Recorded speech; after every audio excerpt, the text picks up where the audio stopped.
যে দেশে আল্লাহু আকবার ধ্বনির সাথে সূর্য উঠে যায়, যে দেশে আল্লাহু আকবার ধ্বনির সাথে সাথে সূর্য ডুবে যায়, সে দেশে আর কিছু থাকবে না থাক, আমার ইসলাম থাকবেই। এদেশে আর কিছু থাকবে না থাক, আমার কোরআন থাকবেই। এদেশে আর কিছু থাকবে না থাক, আমার নবীর ভালোবাসা থাকবেই। আমরা ইসলামের জন্য, কোরআনের জন্য সব বিলিয়ে দিতে রাজি আছি না নাই? কারা কারা রাজি হাত তুলে আল্লাহর দেখায়।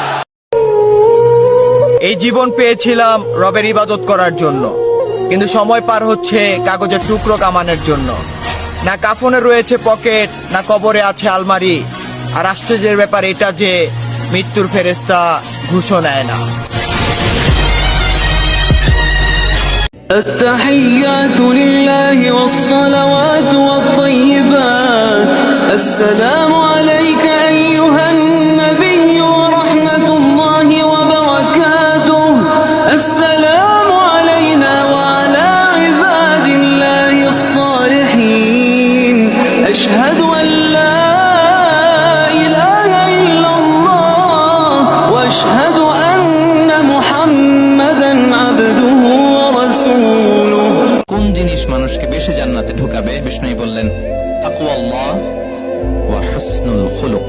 এক হচ্ছে আল্লাহর ভয়, আর এক হচ্ছে সুন্দর আচরণ। সুবহানাল্লাহ। বিষ্ণু বলবেন, আল্লাহ, ওই স্পেশাল দোয়াটা দুনিয়াতে করি নাই, আজকে আমি তোমার দরবারে দাঁড়িয়ে কিয়ামতের দিন ওই দোয়াটা করছি। আল্লাহ, আমার যে উম্মতের হৃদয়ে যাররা পরিমাণ ঈমান আছে, আমার একটা উম্মতকেও তুমি জাহান্নামে ঢুকাতে পারবে না। তো আপনি যদি জান্নাত পেতে চান, মায়ের সেবা করেন, মায়ের খেদমত করেন, মাকে সন্তুষ্ট রাখেন, ইনশাল্লাহ জান্নাত পেয়ে যাবেন ইনশাআল্লাহ। আর এই যুগে কিন্তু মা বাবার সাথে দাস দাসীর মতো আচরণ করা হয় আর কি। তো খেয়াল রাখবেন এই বিষয়গুলো, মায়ের হকটা কখনো নষ্ট করেন না। আল্লাহ রাব্বুল আলামিন তার দয়ায় এতটুকু ছাড় দিয়ে দিয়েছেন আমাদেরকে যে অন্তরে যদি সরিষা দানা পরিমাণ ঈমান থাকে, আল্লাহ জান্নাত দিয়ে দিবেন ইনশাআল্লাহ। এটা হলো আল্লাহ পাকের দয়া। এটা কি? আল্লাহ পাকের অসীম রহমত, আল্লাহ পাকের দয়া। কিন্তু আল্লাহ পাক দেখতে চান আমলের শ্রেষ্ঠকে। আমি কি বুঝতে পারছি? তার মানে আমাদের সবার ইন্টেনশন হবে, গোল হবে আমলের শ্রেষ্ঠ হওয়া। জুমার দিন একটা সময় আছে যেই সময়ে দোয়া কবুল হয়। দোয়া যেটাই করবেন সেটাই কবুল ইনশাআল্লাহ, যদি আপনার রিজিকটা হালাল হয়। যদি আপনার রিজিকটা হালাল হয়, আকীদায় শিরক না থাকে, আমলে বেদাত না থাকে, ইনশাআল্লাহ কবুল।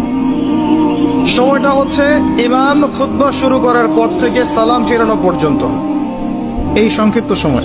রাসূল বলেছেন, যে হিংসা করে, হিংসা তার নেক আমলগুলোকে খেয়ে ফেলে, ঠিক যেমন করে আগুন কাঠকে খেয়ে ফেলে, ঠিক এইভাবে নেক আমলকে হিংসা খেয়ে ফেলে। তাই হিংসা থেকে দূরে থাকবে। যে ব্যক্তি নামাজ পড়ে না, আল্লাহর সাথে তার কোনো সম্পর্ক নেই, নো কানেকশন। আপনি যে কোনো কিছু চাচ্ছেন, সেজদায় পড়ে আল্লাহর সামনে আত্মসমর্পণ করেই চাইতে হবে। ওয়াসজুদ ওয়াক্তারিব, আল্লাহ পাক কি বলেছেন? সেজদা করো, নিকটবর্তী হও। ব্যাখ্যা অনেক করা যায়। নামাজ না পড়লে কিন্তু মানুষ কুফরিতে লিপ্ত হয়।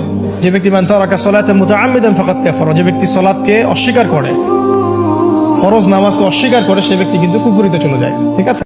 প্রত্যেক ফরজ সালাতের পরে যে ব্যক্তি আয়াতুল কুরসি তেলাওয়াত করবে, নবী করিম সাল্লাল্লাহু আলাইহি ওয়াসাল্লাম বলেছেন, সেই ব্যক্তির জান্নাতে যাওয়ার জন্য শুধু এতটুকু বাধা, সেটা হলো তার মওত। তার মৃত্যু হয়ে গেলেই ইনশাআল্লাহ সে জান্নাতে চলে যাবে। এই জীবন এভাবে নষ্ট করো না ভাইয়া। আল্লাহ আমাদেরকে বুঝ দান করে। এই কলিজাটা যদি একবার আল্লাহ পছন্দ করে তোমার, তো ওই দিলে আল্লাহ তাআলা ঈমান আমল দিয়েই দেবে। এজন্য তুমি আল্লাহর কাছে বলিও, আল্লাহ আপনি আমাকে আপনার জন্য গ্রহণ করেন। যে বান্দা নিজের জ্ঞান দিয়ে, মন দিয়ে এতটুকু বলবে, আজকে থেকে আমার কোনো স্বপ্ন নাই, চাওয়া নাই, পাওয়া নাই, আক্ষেপ নাই, আফসোস নাই, আমার সম্পূর্ণ জীবন, আমার পরিবারের জীবনকে আমি আমার আল্লাহর রহমতের উপর ছেড়ে দিয়েছি। আল্লাহ পাক বলবে যে বান্দা, আমার নামে যেহেতু ছেড়ে দিয়েছিস তোর জীবন নৌকা, আমি আল্লাহর কথা দিলাম, ওই জীবন নৌকা আমি ডুবতে দিব না। তুমি মানুষ কিসের বড়াই করছো? কেন অহংকার করছো? তুমি তো উল্লেখ করার মতো বস্তু ছিল না।